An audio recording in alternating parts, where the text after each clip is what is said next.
Hi student, good morning and welcome once again. This is the part 19 of the solutions chapter और इस part में हम पढ़ेंगे what is abnormal molecular masses. ध्यान दें बेटा, एबनॉर्मल वर्ड ही ये बताता है कि एबनॉर्मल मतलब नॉर्मल से हटके हो। ध्यान रखिए, एबनॉर्मल वर्ड ये बताता है नॉर्मल से हटके ही हो, मतलब जो नॉर्मल वैल्यूज हो उससे कम या अधिक, यही एबनॉर्मल है। डिफिनीशन की बात की जाए, देखें, when the molecular mass of a substance determined by studying any of the colligative properties comes out to be different than the theoretically expected value, the substance is said to show abnormal molecular mass. भाई जो मैंने बताया कि जो expected value हो उस value से different हो तो वह आपका क्या कहलाता है? एबनॉर्मल। ध्यान रखिएगा, abnormal molecular masses are observed in any one of the following cases. किसी एक केस में ये ऑब्जर्व होगा। पहला है when the solution is non ideal. Non ideal मतलब the solution is not dilute. Non ideal होगा तो आपका एबनॉर्मल मॉलिक्यूलर मास देखा जाता है। दूसरा कंडीशन है when the solute undergoes association in the solution या डिसोसिएशन इन द सॉल्यूशन। ध्यान रखिए, कोई सॉल्यूट चाहे एसोसिएट हो किसी सॉल्यूशन चाहे डिसोसिएट हो तब भी एबनॉर्मल मॉलिक्यूलर मास ऑब्जर्व होता है। अब ध्यान दीजिए स्टूडेंट, यही एसोसिएशन और डिसोसिएशन को कैलकुलेट करने के लिए एक साइंटिस्ट थे, वान 't हॉफ। ध्यान रखिए, साइंटिस्ट क्या नाम था? वान 't हॉफ। वान 't हॉफ जी ने 1880 में, ध्यान रखिएगा, 1880 में एक फैक्टर इंट्रोड्यूस किया। ध्यान रखिएगा, एक फैक्टर इंट्रोड्यूस किया जिसे कहा गया वान 't हॉफ फैक्टर। ध्यान रखिएगा, और इसको डिनोट उन्होंने किया स्मॉल आई से, स्मॉल आई से डिनोट किया। और उन्होंने बताया कि वान 't हॉफ फैक्टर को डिफाइन करने की अगर बात की जाए तो उन्होंने कहा van 't Hoff factor is defined as the ratio of the experimental value of the colligative property to the calculated value of the colligative properties. ध्यान रखिए, इन्होंने क्या कहा कि ये रेशियो होता है experimental value to the calculated value of the colligative property. तो ये थ्योरी हम ऐसे अगर दिखाना चाहे फार्मूले, van 't Hoff factor will i will be equal to experimental value of the colligative property to the calculated value of the colligative property. ध्यान दे बेटा, एक्सपेरिमेंटल वैल्यू की जगह हम लिख सकते हैं ऑब्जर्व्ड वैल्यू, और कैलकुलेटेड की जगह हम नॉर्मल वैल्यू भी लिख सकते हैं। तो यह फार्मूला हमारा रीअरेंज हो जाएगा। तो ध्यान रखें, रीअरेंज करके कुछ ऐसे हम लिख सकते हैं। तो van 't Hoff factor i will be equal to observed value of the colligative property to the normal value of the colligative property. ध्यान रहे, अब colligative property is inversely proportional to the molecular mass of the solute. तो इस कारण van 't Hoff factor i को हम कुछ इस तरह भी लिख सकते हैं, normal means calculated molecular mass divided by abnormal मतलब ऑब्जर्व्ड मॉलिक्यूलर मास। फार्मूले ध्यान रखिएगा, इसे मैथमेटिकली हम अगर लिखना चाहें i will be equal to m c for calculated या normal divided by m o for observed या एबनॉर्मल। ये ध्यान रखिएगा फार्मूला। ये तो आपका था वान 't हॉफ फैक्टर। तो van 't Hoff factor introduce करने के कारण जितने कॉलिगेटिव प्रॉपर्टी थे उसमें वो क्या हो गए? मॉडिफाइड हो गए।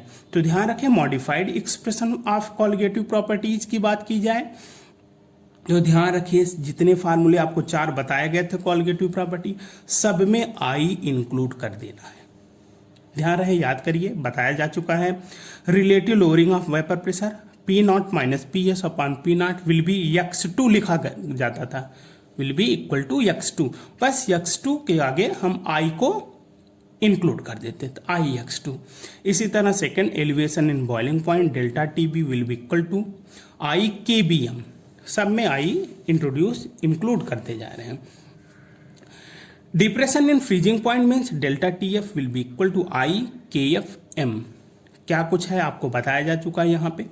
Osmotic pressure pi will be equal to i c r t. I की जगह एन अपान वी, एन की जगह डब्ल्यू अपान एम, ये सब आपको बताए गए हैं। तो सिंपल सी बात है, इंक्लूड करना था आई को सभी कॉलिगेटिव प्रॉपर्टीज में। अगली बात भाई बात की जाए तो कैलकुलेट किया जाता है। ध्यान रखें, calculation of degree of dissociation और एसोसिएशन। डिग्री ऑफ डिसोसिएशन और एसोसिएशन को कैलकुलेट करने के तरीके देखें। पहला हम कैलकुलेट करते हैं calculation of the degree of dissociation. ध्यान रखें स्टूडेंट, डिग्री ऑफ डिसोसिएशन का फार्मूला होगा number of moles dissociated upon total number of moles taken. कितना मोल्स डिसोसिएट हुआ है और कितना मोल लिया गया था। सिंपल सी बात है, इसे ऐसे भी हम कह सकते हैं the number of moles after dissociation upon the total number of moles before dissociation. ऐसे भी हम लिख सकते हैं, ध्यान रखिएगा। Suppose a molecule of an electrolyte when dissolve in a solvent. ध्यान रखें, किसी सॉल्वेंट में डिजॉल्व किया जाता है। Dissociate to give n ions, n ions देता है and alpha is the degree of dissociation. Alpha को अगर डिग्री ऑफ डिसोसिएशन माने तो कोई हम ले लेते हैं कि इक्वेशन जनरल ए है, कोई आपका क्या है ये ध्यान रखिएगा, इलेक्ट्रोलाइट है और डिसोसिएट करता है यन में नंबर ऑफ, और ये मान लीजिए बी में। ए कहाँ गया, यन बी में। तो ध्यान रखिए इनिशियली अगर बात किया जाए, इनिशियली शुरुआत में 1 मोल होगा तो इसका 0 मोल होगा, ध्यान रखिएगा। अब ध्यान रखिएगा आफ्टर डिसोसिएशन मतलब at equilibrium, at equilibrium, equilibrium की बात की जाए कुछ न कुछ डिसोसिएशन होगा ही। ध्यान दे बेटा, ध्यान से समझते जाएं बेहतर होगा। कुछ न कुछ डिसोसिएशन होगा, तो डिसोसिएशन होगा इसका मतलब 1 माइनस अल्फा, अल्फा डिसोसिएट हो गया इक्विलिब्रियम पे और यह क्या बन गया, यहाँ पे यन अल्फा आपका मिल जाएगा, ये ध्यान रखिएगा। टोटल नंबर ऑफ मोल्स की अगर बात की जाए बेटा ध्यान दें, total number of moles of ions and the undissociated solute molecules क्या हो जाएगा, हम सबको ऐड कर देंगे 1 माइनस अल्फा। ध्यान रखें ये सबको ऐड कर देते हैं 1 minus alpha plus n alpha. अगर आप इन दोनों में अल्फा कॉमन ले लेंगे तो यह इक्वेशन हो जाएगा 1 प्लस एन माइनस 1 अल्फा। ये टोटल नंबर ऑफ मोल्स हो गए, ध्यान रखिए जो हमने लिए थे। अब डायरेक्ट हम फार्मूले में रख देंगे। अगर हमें क्या रहे हैं, ध्यान रखिए वांट हाफ फैक्टर क्या था आई, ध्यान रखिएगा वांट हाफ फैक्टर क्या था, ऑब्जर्व्ड वैल्यू अपान आपका नॉर्मल वैल्यू था, ये ध्यान रखिएगा। तो कैसे हम लिख सकते हैं, ध्यान रखें van't Hoff factor i will be equal to, हम क्या लिख सकते हैं, फार्मूला आपको बताया जा चुका है कि तो जितना आपका टोटल नंबर ऑफ मोल्स क्या थे हमें क्या मिले, ध्यान रहे 1 प्लस एन माइनस 1 अल्फा, ये अभी अभी हमने कैलकुलेट किया।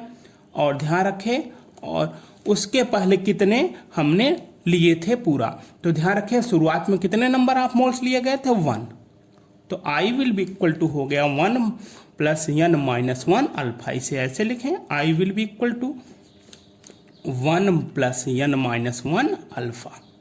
यहाँ से हम जब अल्फा की वैल्यू निकालना चाहेंगे बेटा ध्यान रहे तो alpha will be equal to आ जाएगा आपका i minus 1 upon N minus 1, ये ध्यान रहे। ध्यान दे बेटा, हम जानते हैं i will be equal to normal molecular mass upon observed molecular mass. Formula मैं इसके पहले बताया हूँ, इसे हम एम सी अपान एम ओ लिख सकते हैं। एम सी मतलब आपका नॉर्मल या कैलकुलेटेड मॉलिक्यूलर मास और एम ओ मतलब ऑब्जर्व्ड मॉलिक्यूलर मास। तो ध्यान रखें इसे अगर यहाँ से हम निकालना चाहें तो अल्फा की value alpha will be equal to i की वैल्यू हम रख देते हैं m c upon m O minus 1 divided by n minus 1। इसे हम कैलकुलेट करें, रीअरेंज करें तो alpha will be equal to क्या आ जाएगा, ध्यान रहे m c minus m o divided by M o n minus one. आप रीअरेंज कर लीजिएगा तो अल्फा की वैल्यू यही आएगी। ध्यान रहे दोनों फार्मूले हमें मालूम होना चाहिए। एक तो ये alpha will be equal to i minus one upon N minus one, alpha equal to m c minus m o upon m o n minus one. अब कैसे फार्मूले को न्यूमेरिकल किस तरह से पूछता है ये ध्यान रखना है, आपको दोनों फार्मूले मालूम होने चाहिए। ये तो ध्यान रखिए क्या था, calculation of degree of dissociation के थ्रू आपका ये डिग्री ऑफ डिसोसिएशन हमने अल्फा कैलकुलेट कर लिया। अब हम पढ़ेंगे calculation of degree of association. Calculation of degree of association, ध्यान दें फार्मूला अगर लिखा जाए degree of association alpha will be equal to number of moles associated divided by total number of moles taken. Associate कितने होते हैं, अब simple सी, अब हम n सिंपल मॉलिक्यूल्स ले लेते हैं सल्यूट का, जैसे n मॉलिक्यूल्स ले लेते हैं सल्यूट का Na। जब रिवर्सिबल रिएक्शन होगा तो ध्यान रखें यह किस में चेंज हो जाएगा, A सफिक्स में n। इस तरह ध्यान रखिएगा। डिसोसिएशन के लिए मैंने बताया, एसोसिएशन पे ध्यान रखिए। अब same if the alpha is the degree of association मान लेते हैं, और ध्यान दें कि ऐसे ही इनिशियल में कितने नंबर ऑफ मोल्स हम पहले भी लिए थे, इनिशियल में 1 मोल होगा और प्रोडक्ट क्या है 0 बनेगा। एट इक्विलिब्रियम ध्यान रखिएगा एसोसिएशन होगा 1 माइनस अल्फा, और यहाँ पे प्रोडक्ट जो होगा ये ध्यान रखिएगा यह बनेगा अल्फा अपान एन। दोनों में अंतर है, डिसोसिएशन में यही एन अल्फा बनता था जबकि एसोसिएशन में अल्फा अपान एन बनेगा, इसे आप ध्यान रखिएगा। अब लिखना चाहे टोटल नंबर ऑफ मोल्स की अगर बात की जाए, ध्यान रखें टोटल नंबर ऑफ मोल्स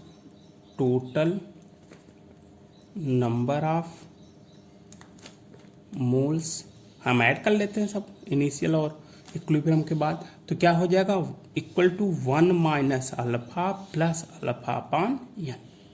ध्यान रखें 1 minus alpha plus alpha upon N.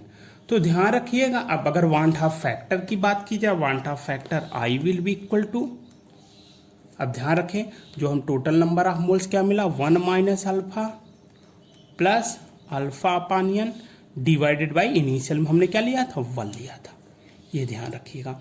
यहाँ से ध्यान रखिए बेटा, अगर हम अल्फा की वैल्यू निकालना चाहें तो alpha will be equal to rearrange करने के बाद क्या आ जाएगा, ध्यान रखिए 1 minus i n divided by n minus 1। आप रीअरेंज कर लीजिएगा जो भी वैल्यू आए, alpha will be equal to इस तरह से आया। अब ध्यान रखिए ये हम पहले से जानते हैं, since I will be equal to, ध्यान रखें आई की वैल्यू क्या होगी M C divided by M O, हम जानते हैं। अब ये वैल्यू रख देते हैं, आई की जगह जहाँ जहाँ आई है वहाँ पे हम लिख देंगे M C divided by M O. तो रखें, ध्यान रखें यहाँ से अगर आई की जगह हम रखते जाएं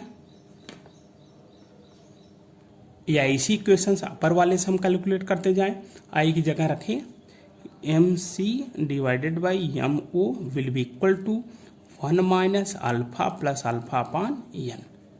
अब यहाँ से हमें ध्यान दीजिएगा बेटा, यहाँ से हमें अल्फा निकालना है, तो अल्फा निकालने के लिए ध्यान रखिए अगर हम क्या करें यहाँ से ऐसे भी लिख सकते हैं, ध्यान रखें M C divided by M O minus, ध्यान रखिए या 1 से सब्ट्रैक्ट कर दें 1 minus M c upon m O will be equal to हो जाएगा alpha minus alpha upon n. M c upon m o को उधर ले गए और बाकी इन दोनों अल्फा ये दोनों टर्म को हम इधर ले आए हैं, ध्यान रहे। ठीक, तो इस तरह से यहाँ से जैसे ही हम अल्फा की वैल्यू निकालेंगे तो आप कैलकुलेट कर लीजिएगा, alpha will be equal to, ध्यान रखिएगा आएगा M O minus M C divided by M O into N upon N minus 1। आप कैलकुलेट कर लीजिए, ये अल्फा की वैल्यू आएगा। ध्यान रखिए ये तो था डिग्री ऑफ एसोसिएशन के लिए। दोनों फार्मूले आप ध्यान रखिएगा, यहाँ भी अल्फा ये है, अल्फा ये है, दो फार्मूले आपके पास हैं। ये डिग्री ऑफ एसोसिएशन है, डिग्री ऑफ डिसोसिएशन मैं आपको डिसोसिएशन बता चुका हूँ। ध्यान रहे बेटा, ये आपका एबनॉर्मल मॉलिक्यूलर मास को लेते हुए ये चीज़ें वान डॉफ फैक्टर मैं बताया हूँ। ये पूरे सॉल्यूशन चैप्टर के सभी थियोरेटिकल पार्ट आज कंप्लीट हो गए। सॉल्यूशन चैप्टर आपका कंप्लीट हुआ। कुछ न्यूमेरिकल मैं बीच में बताया था, एक दो न्यूमेरिकल पार्ट में और आपको बता दूंगा, और आप न्यूमेरिकल ज़्यादा से ज़्यादा लगाते रहें। थियरी आज आपकी कंप्लीट हुई। मैं कुछ दिन में और वीडियो आपको दे दूंगा जिसमें न्यूमेरिकल्स होंगे, उसके बाद ये सॉल्यूशन चैप्टर कंप्लीट हो जाएगा। Thank you very much.